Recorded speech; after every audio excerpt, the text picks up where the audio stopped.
하나님은 심판하시는 분이시다라고 성경은 말합니다. 특별히 창세기 19장 24절 이하에 보면 소돔과 고모라가 하나님 앞에 심판을 받는데 불심판을 받았다는 내용을 기록을 하고 있습니다. 누가복음 17장 29절에서도 소돔에 대한 이야기를 할 때에 불과 유황이 비 오듯 하늘에서 쏟아졌다고 표현을 하고 있어요. 그렇게 하면서 그 비 오듯 막 그 유황이 쏟아지는데 그 하나님의 심판이 얼마나 엄중했던지 그 주변에 있는 도시까지도 그 불비가 다 쏟아졌다는 것을 신명기 29장 23절 이하를 통하여 확인을 할 수가 있어요. 그 소돔과 고모라만 불로 멸망한 것이 아니라 그 소돔과 고모라 그 주변에 있는 도시 아드마와 스보임이라고 하는 도시도 같이 불바다가 된 것을 기록을 해주고 있습니다. 신명기 29장 23절에. 그러니까 하나님께서 소돔과 고모라 그 시대에 그 내리던 그 불비가 얼마나 엄청난가. 그 주변 도시까지도 다 불바다가 되고 녹을 정도로. 호세아서 11장 8절에도 그와 같은 표현을 하고 있는데 하나님께서 이렇게 같이 읽어봅니다. 호세아 11장 8절 에브라임이여 내가 어찌 너를 놓겠으며 이스라엘이여 내가 어찌 너를 버리겠느냐 내가 어찌 너를 아드마같이 놓겠느냐 어찌 너를 스보임같이 두겠느냐 내 마음이 내 속에서 돌이켜 나의 긍휼이 온전히 불붙듯 하도다. 그러니까 그 소돔과 고모라가 멸망할 때 그 옆에 있는 도시 아드마와 스보임도 이렇게 아주 같이 멸망을 하게 됐는데 그때 그 표현을 아드마를 하나님께서 이래 손에서 놓았다. 스보임을 그냥 이렇게 방치했다. 그런 표현을 하고 있어요. 그러니 여러분 하나님께서 우리를 꼭 붙들어 주시고 잡아 주시는 것이 얼마나 중요한가 하는 것을 실감하게 하면서 하나님의 마음이 어떠한가를 이제 그 뒷부분에 표현을 했어요. 내 마음이 내 속에서 돌이켜 나의 긍휼이 온전히 불붙는 듯 하도다. 하나님은 죄인이 그 죄 때문에 멸망하는 것을 원하지 않고 죄인이라도 회개하고 돌이켜서 살기를 원하신다는 것. 그게 바로 하나님의 긍휼. 죄인이라도 살기를 바라는 그런 하나님의 긍휼을 소개를 해주고 있습니다. 그런데 이렇게 정말 아주 알짜없이 이렇게 정말 비가 쏟아지듯 그렇게 유황불에 멸망하는 그런 원인이 무엇일까라고 묻는다면 성경은 그 원인을 우상숭배다라고 말합니다. 소돔과 고모라가 그 주변 도시들이 그렇게 멸망할 수밖에 없었던 것은 우상숭배 때문이다라는 거예요. 요한계시록 19장 20절에 보면 짐승이 잡히고 그 앞에서 표적을 행하던 거짓 선지자도 함께 잡혔으니 이는 짐승의 표를 받고 그의 우상에게 경배하던 자들을 표적으로 미혹하던 자라. 이 둘이 산채로 유황불 불은 못에 던져지고 그러니까 유황불이 그냥 아주 이렇게 연못에 있는 것처럼 아주 그 불못이 되어서 거기에 이렇게 던져지는 사람이 누구인가 했을 때 바로 우상 숭배하는 자들이다 그렇게 표현을 하고 있어요. 그러니 우리가 인생으로 이렇게 태어나 살면서 하루하루 숨쉬면서 정말 우리가 아주 각성하고 각성해야 할 것은 뭐냐면 우상 숭배하지 않아야 한다는 거예요. 요한계시록 21장 8절에 보면 불과 유황으로 타는 못에 던져지리니 이것이 둘째 사망이라 그렇게 표현하면서 거기에 들어가는 사람을 아주 구체적으로 표현하는 가운데 우상 숭배하는 자들을 표현을 해주고 있어요. 그러니 여러분 우리가 이 한 세상 태어나 살아가면서 우상 숭배하지 않아야 하는 것이 얼마나 중요한가. 우상 숭배의 결과는 이렇게 불타는 못에 떨어지게 된다는 거예요. 왜냐하면 인생이라고 하는 것은 우상 숭배하라고 태어난 것이 아니라 하나님을 경외하라고 이제 태어났다. 그렇게 성경은 말해주고 있어요. 전도서 12장 13절 14절에 보면 인생의 본분을 얘기할 때에 하나님의 명령을 지키는 것, 하나님을 경외하는 것, 그것이 인생의 본분이다 그렇게 말을 하고 있어요. 그러니 우상을 숭배하는지 하나님을 숭배하는지 그거에 따라서 하나님은 반드시 심판하시는 분이시다라고 기록을 하고 있습니다. 저와 여러분이 교회 생활을 하고 예수 믿는다고 하는데 우상을 섬기는 것인지 하나님을 섬기는 것인지 하나님은 그것을 보시고 그 행위대로 심판하신다는 거예요.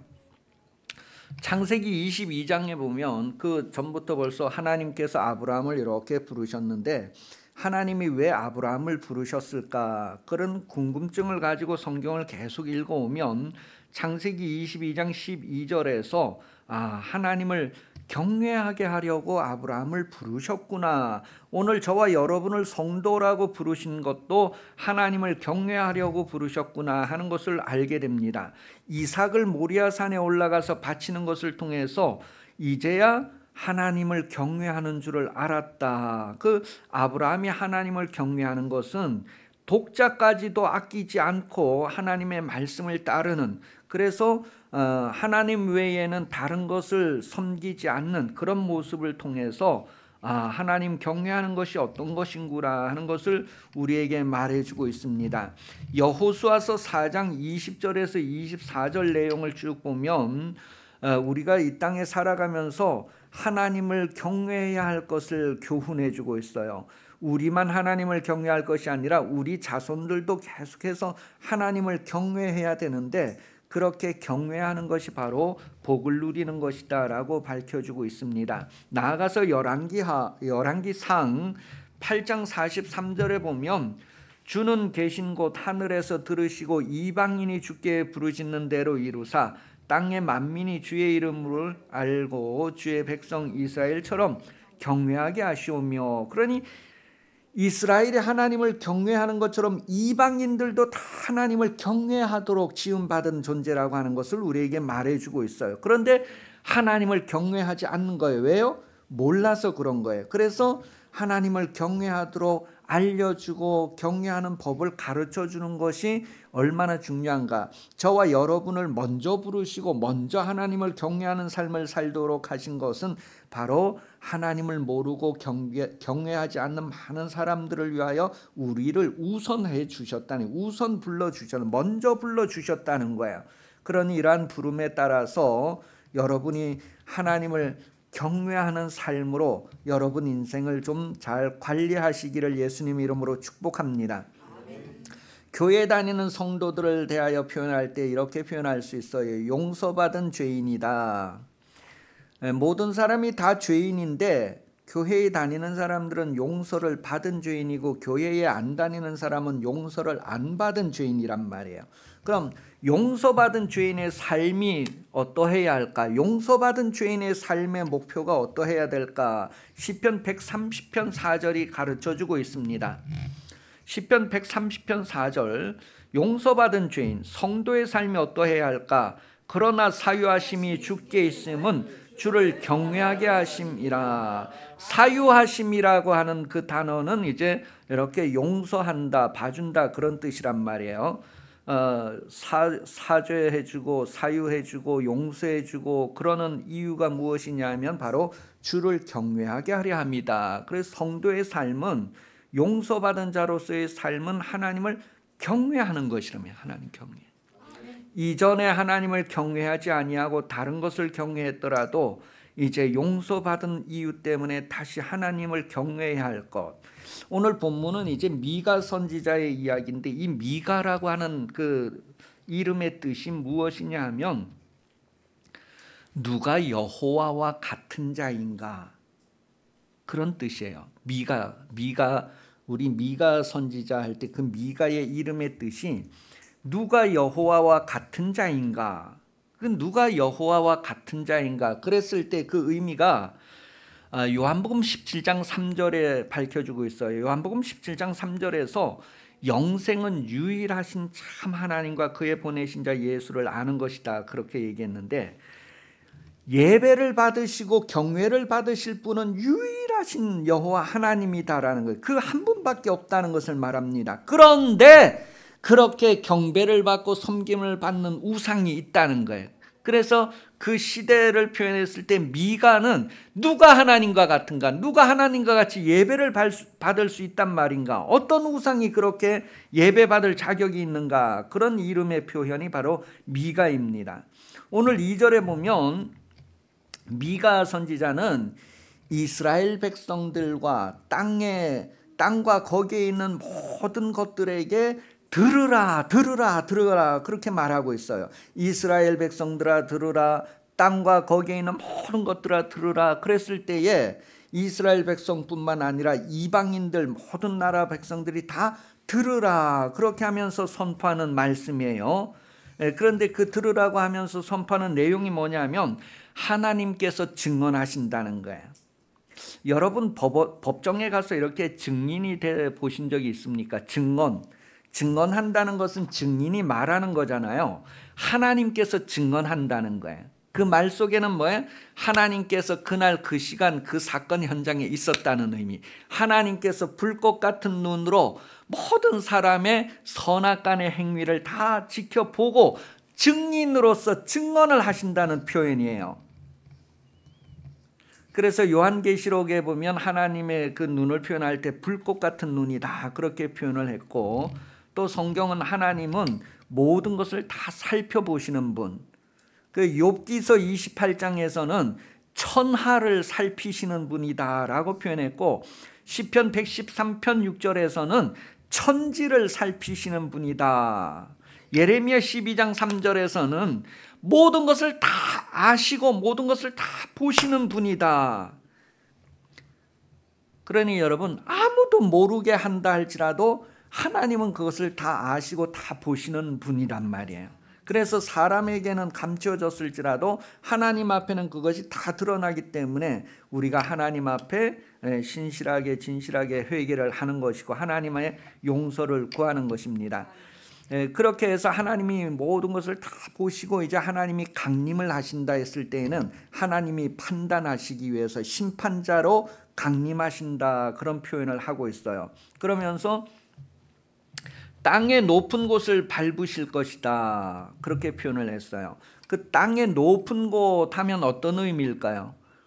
여러분, 이렇게 땅의 높은 곳 하면 우리는 산을 생각하잖아요, 그죠? 다시 말하면 이 세상에서 이렇게 땅의 높은 곳, 산 꼭대기 이런 것은 다 군사적인 요충지다 그렇게 의미를 가지고 있어요. 그래서 신명기나 에스겔서 말씀을 보면 이 땅의 높은 곳이라는 것은 군사 요충지를 얘기해요. 또 한 가지는 이 산의 높은 곳들이 다 이방인들의 신전, 이방인들이 우상을 숭배하는 그런 신전들이 있는 곳을 표현한단 말이에요. 그런 내용이 예레미야와 에스겔서에 표현되어져 있어요. 자, 그러니 하나님께서 강림을 하시는데 심판하시려고 강림하실 때 땅의 높은 곳, 산의 정상에 강림하신다는 거예요. 거기에는 이방인들의 신전이 있는 곳, 우상이 있는 곳, 그런 의미를 가지고 있어요. 거기와 하나님께서 임재하실 때의 표현을 산들이 녹아 흐른다 그렇게 표현을 했어요. 산들이 녹아 흐른다, 마치 밀랍이 녹는 것처럼 그렇게 녹는다는 표현했고, 골짜기에 물이 막 쏟아져 내려오는 그런 표현으로서 그 하나님의 그 아주 임하심에 대한 것들을 표현을 해주고 있어요. 그런 내용들이 미가 선지자가 어느 왕 때 이 말씀을 받았다 그래서 아주 역사적으로 실제로 미가에게 하나님께서 이런 말씀을 주신 그 시대를 우리에게 알게 해주는데, 그 시대가 바로 이렇게 우상 숭배로 표현되어지는 시대였단 말이에요. 예레미야 26장 18절 19절을 통하여 그런 내용을 확인할 수 있는데, 사마리아 그랬을 때 사마리아는 저 이스라엘의 북쪽을 대표해서 표현하는 도시란 말이에요. 사마리아. 그렇게 해서 사마리아, 이 남쪽 유다는 예루살렘, 그렇게 해서 오늘 5절 말씀에 보면 야곱의 허물, 유다의 산당 그런 표현이 나와요. 야곱의 허물과 죄가 무엇일까 그랬을 때 바로 사마리아다 그렇게 표현해요. 이 사마리아에 산당이 있는 거예요. 제사 지내는 산당이 사마리아에 있단 말이에요. 그 다음에 유다의 산당 그렇게 표현했을 때 5절에 보니까 유다의 산당은 바로 예루살렘이다 그렇게 표현해요. 예루살렘은 성전이 있는 곳, 예배가 있는 곳을 얘기합니다. 그래서 우상 숭배다라고 했을 때는 예배의 타락을 말하는 거예요. 우상 숭배 그러면 하나님만이 예배를 받으셔야 되는데 하나님 외에 다른 것을 예배하는 것, 그것을 우상 숭배라고 해요. 그런데 이스라엘이 저 북쪽 사마리아에서도 우상 숭배를 하고 이 남쪽 예루살렘 성전에서도 우상 숭배를 한다는 거예요. 그것 때문에 하나님께서 이스라엘에게 심판하시고 땅의 모든 나라들에게 심판하시게 된다는 것을 말해요. 이스라엘은 하나님의 택함 받은 백성인데 그들이 심판을 받는 거예요. 그러니 이스라엘이 심판을 받는다는 것은 이스라엘 외에 다른 나라들의 심판은 더 엄격해질 것을 미리 얘기할 수 있는 것이죠. 자, 그럼 그렇게 심판하는 주 내용이 뭐냐 하면 우상 숭배 때문에 심판한다는 것을 얘기해요. 우리 시대 표현으로 하면 예배의 타락 때문에 심판한다는 거예요. 하나님께서 성도들을 심판하시는 것, 또 예수 안 믿는 사람들을 심판하는 것, 그런 것들이 다 하나님을 경외하지 않는 것 때문에, 하나님을 경외하는 데 있어서 문제되는 것, 우상 숭배하는 것 때문에 심판을 한다는 것을 말합니다. 그것에서 허물과 죄를 발견하시고 찾으셨다는 것을 말합니다. 여러분이 예배하는 삶은 우상 숭배가 되지 않도록 해야 돼요. 그러니 우리 예배하는 건 누구에게 예배하는 거야? 유일하신 하나님께만 예배하는, 하나님만이 받으실 수 있다 해서 하나님만을 예배하고 찬송하는 거예요. 그러니 목적도 모든 것이 다 하나님을 향하는 거고, 우리의 찬양과 우리의 헌신과 우리의 섬김과 수고와 드림 모든 것들이 다 하나님께 하는 거예요. 하나님께. 그런데 우상 숭배라는 것은 어떤 의미일까요? 이게 하나님께 하는 게 아니고 자기에게 하는 거예요. 사람에게 하는 거예요. 그러니까 여러분 헌금할 때 그 헌금을 하나님께 하는 것인가, 목사님께 하는 건가, 아니면 자기를 위해서 하는 건가? 그게 우상 숭배라는 거예요. 어떤 사람은 이제 그 교회 이제 이렇게 아주 큰 물건을 이렇게 해놓으면서 저거 내가 해놨다 이렇게 하는 거 있잖아요, 그죠? 그게 뭐예요? 그거 하나님께 이렇게 구별해서 정말 선물로 드리는 건데, 하나님의 소유가 되게 구별하는 건데, 내 손에서 떠나서 하나님의 소유로 구별하는 것인데, 내가 해놨다 이렇게 하면 그 경배를 누가 받는 거예요? 내가 받는, 그게 바로 우상 숭배라는, 우상 숭배. 그러니까 하나님께서 받으셔야 하는데 그것을 자기가 받는 거예요. 그것을 사람이 받게 하는 거예요. 그랬을 때 이제 마음의 상처들이 생기게 되고 이제 문제들이 일어나게 되는 거예요. 자, 그런 것들이 바로 우상 숭배의 한 부분들이란 말이에요. 여러분 찬양하는 것도, 이 찬양을 정말 하나님께 하기 때문에 내 모든 성품을 다하여 찬양하는데, 어떤 사람은 찬양하면 내가 스트레스가 확 풀려서 난 교회 갔을 때 정말 막 내 성품을 다해서 힘을 다해서 찬양한다. 이 찬양할 때 스트레스가 해소되고 그 누구한테 찬양하는 거예요? 누구를 위해 하는 거예요? 그게 바로 우상 숭배라는 거예요. 이 당시의 우상 숭배는 그 하나님 외에 이제 다른 우상을 만들어 조각해서 그들에게 제사하고 섬기고 이러는 것으로 표현했는데, 오늘 이 시대의 예배 타락이 무엇인가 했을 때 바로 목적이 하나님께 있는 것이 아니라 다른 것에 있는. 여러분 예루살렘에 많은 사람들이 모여온다고 했을 때 말라기서에 이제 보면은 너무너무 많이 이렇게 오는데 하나님이 그게 너무 아주 번패스럽다, 아주 귀찮다, 누가 저들을 그냥 이 교회에서 다 내쫓았으면 좋겠다는 그런 표현을 해요. 그러니까 많은 송아지 염소들이 예루살렘으로 오고 그 번제는 드려지고 하는데 그게 누구를 위한 것이냐, 다 너희를 위해서 한 거 아니냐. 그래서 그 예배 개혁에 대한 이야기를 말라기 선지자가 얘기하는 거예요. 그러면 오늘 이 시대에 우리들도 예배할 때 내가 기도 담당이어서 기도를 이제 써가지고 와서 하는데, 와, 오늘 아무개 집사님 기도 너무 은혜 받았다, 기도 너무 잘해, 어휴, 이렇게 하면 그건 뭐예요? 그건 벌써 예배 실패가 돼버려요. 그 기도를 하나님 받으시도록 하는 건데, 이런 표현을 해갖고 이제 이렇게 꾸미고 이렇게 하면서 알게 모르게 자기가 막 이렇게 으스대고 으쓱해지고 뭐 이러는 것들이 다 자기가 모르는 사이에 우상 숭배가 돼버리는 거예요. 우리가 예배 전에 와서 미리 준비하고 기도하는 것은 정말 그렇게 예배가 성공되어지기 위해서 구별하고 준비하는 것입니다. 여러분이 찬양을 담당했던, 기도를 담당했던, 안내를 담당했던, 뭐 청소를 담당했던 간에 그 모든 것들이 하나님 앞에 드려지기 위해서 구별할 수 있는 예배자로서 해야 되는 거예요. 그러니까 막 계단 청소하면서 막 이제 혈기가 나오고 뭐 이렇게 돼버리면 이건 뭐예요? 우상 숭배이기 때문에 그런 거예요. 자기를 섬기는 거예요. 자기의 명예, 자기를 존중하기 때문에, 하나님을 존중하는 것이 아니라 자기를 존중하기 때문에 뭐예요? 이제 혈기가 나오는 거죠. 뭐. 그런데 하나님은 그런 사람에게까지도 긍휼을 베푸시는 분, 마음이 불타시는 분, 그가 돌이켜서 정말 하나님 앞에 바른 예배자로 세워지기를 바라시는 그런 하나님을 오늘 우리에게 나타내 주고 있습니다. 여러분도 신앙생활 뭐 수십 년 하고 오래 이렇게 해왔지만 그런 신앙생활 하는 그 삶 가운데에서 내가 그런 게 우상 숭배였구나. 하나님은 그런 걸 원하지 않으셨는데 지금까지도 하나님께서 참아주시고 기다려 주셨구나. 하나님의 한없는 긍휼, 하나님의 한없는 인자가 나를 향하여 계속되었구나. 그러면서 돌이켜서 정말 하나님이 받으실 만한, 하나님만이 받으시는 그런 예배자로서 여러분 자신을 새롭게 하시고 예배 성공하는 인생 되시기를 예수님 이름으로 축복합니다. 기도하겠습니다. 하나님 아버지, 우리를 하나님 자녀 삼아주시고 하나님을 예배하는 자가 되게 해주셔서 감사합니다. 고맙습니다. 하나님을 기쁘시게 예배하는 인생이 되게 하여 주옵소서. 우리가 우상에게 영광을 돌리지 않고 내 자신이나 다른 그 무슨 피조물에게 영광을 돌리지 아니하고 오직 하나님의 영광만을 나타내는 삶이 되게 해주시기를 간절히 원합니다.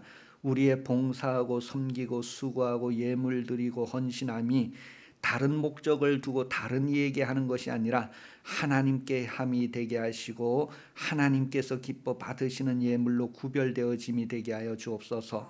하나님이 찾으시는, 하나님이 발견하시는 예배자 되기를 간절히 원합니다. 성령의 인도함 받으며 보호받는 생활 되게 하여 주옵소서.